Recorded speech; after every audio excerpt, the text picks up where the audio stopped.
Every time a school signs a top-end recruit, fans get super excited and super pumped for how they could do for their team in the future. No one gets more excited though when you sign a blue-chip quarterback. Whether you're Alabama, Mizzou, Princeton, or any other school for that matter, when you sign a blue-chip quarterback prospect, you're excited about the future, you think they're going to be the next big thing, and you can't wait to see them go off to the NFL one day.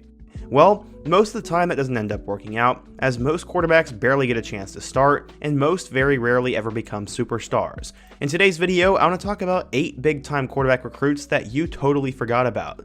These are guys who were blue-chip quarterbacks coming out of high school, and were seen as the future of Power 5 programs, but ultimately ended up flaming out or not working out in the slightest.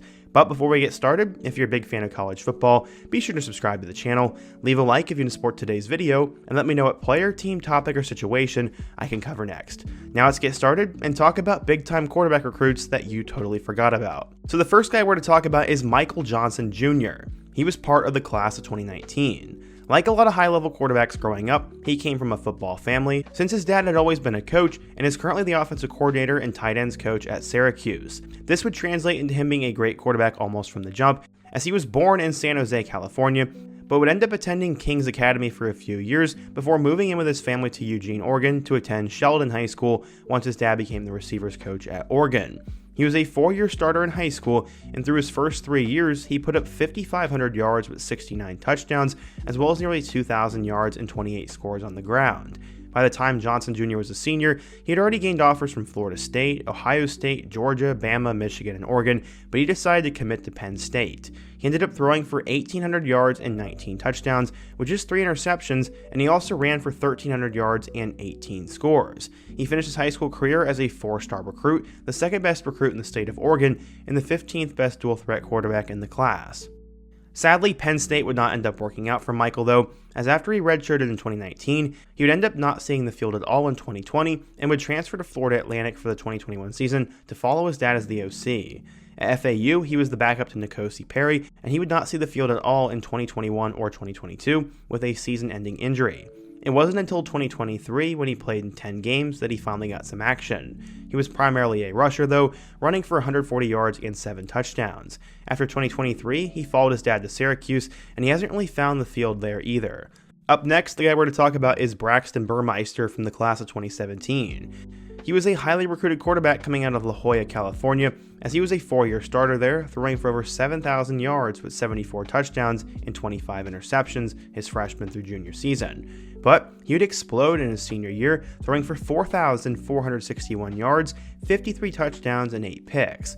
He also ran for nearly 3,500 yards and 68 scores throughout his high school career, and if you do the math, this guy had a lot of yards and a lot of touchdowns. He would finish his high school career as a 4-star recruit, ranked as the 10th best dual-threat quarterback in the country, ahead of guys like Hendon Hooker. He ended up signing at Oregon and would sit behind Justin Herbert. He would play 7 games at Oregon his true freshman season in 2017 though, throwing for 330 yards with 2 touchdowns and 6 picks in relief of Herbert.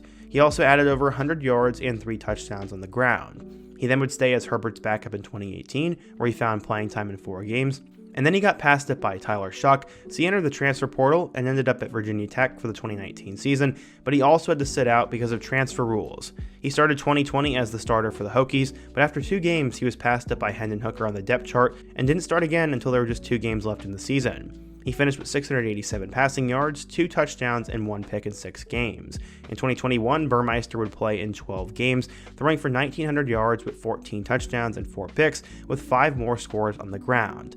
Somehow after that, he had an extra year, as he would grad transfer to San Diego State for his final season, where he threw for 200 yards and 3 touchdowns. He then would end up signing with the Rams after going undrafted. He would sign as a receiver. Currently, he's in the Canadian Football League with Winnipeg. Next up is Tyler Macon from the class of 2021. Despite being undersized at just 5'11", 180 pounds, Tyler was considered one of the best quarterback prospects in the nation. He went to high school in East St. Louis, Missouri, and was a 3-year starter there. His sophomore year in 2018, he threw for 2,900 yards with 28 touchdowns and 4 picks, and had almost 1,200 rushing yards with 18 touchdowns. He improved as a junior, throwing for over 4,000 yards and 39 touchdowns with 800 yards and 17 scores on the ground, and was then invited to the Elite 11 QB competition, and this is where he began to blow up from a 3-star to a 4-star. He had offers from UCLA, Michigan State, and Iowa, but would choose to commit to Mizzou. He finished his high school career ranked as a 4-star recruit and the 29th best quarterback in the class and the 9th best recruit in the state of Illinois. At Mizzou, he was able to play in 3 games as a true freshman in 2021. In those 3 games, he threw for 143 yards and a touchdown, as well as 50 yards and a touchdown on the ground. He'd make his first career start against Georgia, throwing for just 74 yards and running for 43 more, and then was benched to Brady Cook. He played in 3 more games in 2022, but didn't throw a single pass, and only ran the football once. After the season was over, he would hit the transfer portal and would end up at Alcorn State. In 2023 with Alcorn State, he was primarily a backup and completed 2 of 13 passes for 31 yards and 2 picks. He's the backup quarterback once again in 2024 and has thrown for just 48 yards and 2 interceptions this season.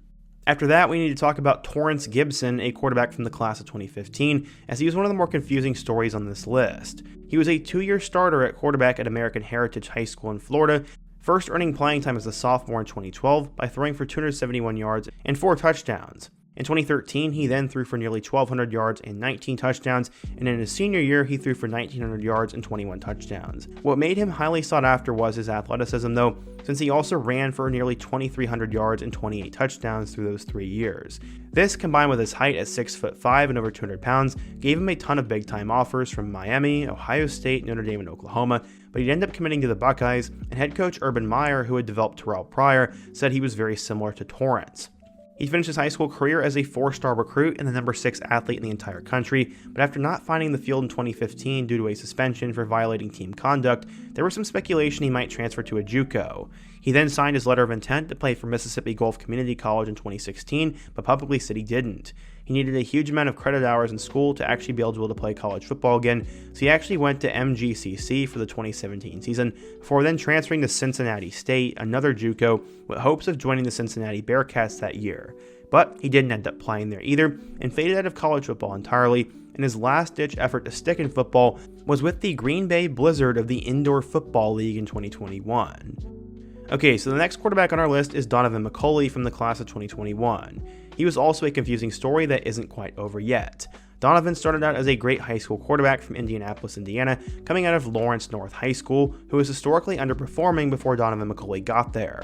He helped lead them to their best season in over 15 years, throwing for 2,600 yards and 22 touchdowns and completing 70% of his passes. He finished his high school career at 6,211 yards, 1,200 rushing yards, and 47 touchdowns, and was considered a 4-star recruit. He was ranked ahead of guys like Gavin Wimsatt, Athon Kalikiak-Manis, and Luke Altmaier. He decided to commit to the Indiana Hoosiers and ended up appearing in 6 games as a true freshman in 2021 with 4 starts. That season, he threw for 472 yards with 2 touchdowns and 2 picks, and also ran for 100 more and 2 scores on the ground. The Hoosiers ended up going 2-10 that year though, and then he came back the next season and moved to wide receiver, playing in all 12 games for them. He caught 16 passes for 169 yards and a touchdown, and then would stay at receiver in 2023, and was actually the team's number 1 option, catching 48 passes for 644 yards and 6 scores. He decided to enter the transfer portal, where he got a ton of interest from schools like Michigan, but then would decide to come back with Coach Cignetti. Sadly, after getting hurt in just 4 games, he would decide to enter the transfer portal for the Hoosiers, and only had 2 catches for 21 yards, and will spend his last year somewhere else. Next up on our list is Patrick O'Brien from the class of 2016. He's like a lot of the other quarterbacks on this list. He was born in California and attended San Juan Hills High School, where he had a huge senior campaign in 2015, which led him to becoming a highly sought-after quarterback. After a 2014 junior season in which he threw for 2,000 yards and 12 touchdowns, he exploded his senior year with 2,900 yards and 32 touchdowns to go alongside 600 yards and 8 more scores there. He performed so well that he was invited to the Elite 11 competition and also made Nike's the opening roster. By the time he committed to Nebraska in 2015, he was considered a 4-star recruit, the 7th best pro-style quarterback in the country, and the 10th best overall recruit from the state of California. He spent the 2016 season at Nebraska and redshirted, and didn't find the field until his redshirt freshman year in 2017. He ended up seeing action in 4 games, throwing for 192 yards with an interception. After the season was over, he'd end up transferring to Colorado State and would sit out the 2018 season because of transfer rules and would not start until 2019. In that season, he'd end up throwing for 2,800 yards with 13 touchdowns and 7 picks. He started 3 of Colorado State's 4 games in 2020, throwing for 591 yards and 3 touchdowns. He was then beat out for the starting job by Todd Centeio and transferred out again, this time to be the backup at Washington. He threw for a single yard as a backup in Seattle in 2021, with all his other playing time being handoff to running backs in garbage time. Jack Allison was one of the most highly sought after recruits in the state of Florida's history coming out of the class of 2016. He was highly recruited coming out of Palmetto High School in Florida since he had a very large frame at 6'6". His senior year in 2015, he threw for 1,500 yards with 11 touchdowns and 5 interceptions, but already had offers from programs like Miami, Tennessee, Alabama, and Mizzou. The race came down to the Hurricane and the Tigers, and he eventually committed to Miami before his junior season. He was a member of the Elite 11, and by the time he left Palmetto, he was ranked as a 4-star recruit, the number 13 pro-style quarterback, and the 37th best player in the state of Florida. He already entered a quarterback room that featured Brad Kye and Malik Rozier, and he decided to redshirt, and since the room was so crowded for the next year, he decided he would transfer to West Virginia to play the 2018 season, but things in Morgantown wouldn't go much better since he entered a room that featured Will Grier. He did manage to find playing time in 7 games, throwing for 352 yards and a touchdown with 2 picks as Grier's backup. He would start in their Camping World Bowl win against Syracuse, and he ended up throwing for 277 yards and an interception. He competed for the starting job in 2019, but actually lost out to Austin Kendall and Jarrett Dagey. He ended up playing in 2 games, throwing for 144 yards and a touchdown and 2 picks. He then would hit the transfer portal once again, and ended up at Division II West Liberty University in West Virginia. After that though, he was out of football entirely. Okay, so the last quarterback we're going to look at is Kale Millan. He was part of the class of 2019 and was a highly sought after recruit coming out of Mount Si High School in Washington. He had good size and recruiters were comparing him to Mitch Trubisky. His dad, Hugh Millan, also played in the NFL for 13 years. He was a 3-year starter for Mount Si, finishing with 8,000 yards, 104 touchdowns, and 19 picks through the air. He finished his high school career ranked as a 4-star recruit, the 6th best pro-style quarterback, and the 4th best recruit in the state of Washington. He was also ranked ahead of guys like Cade McNamara, Dylan Gabriel, and Keaton Slovis.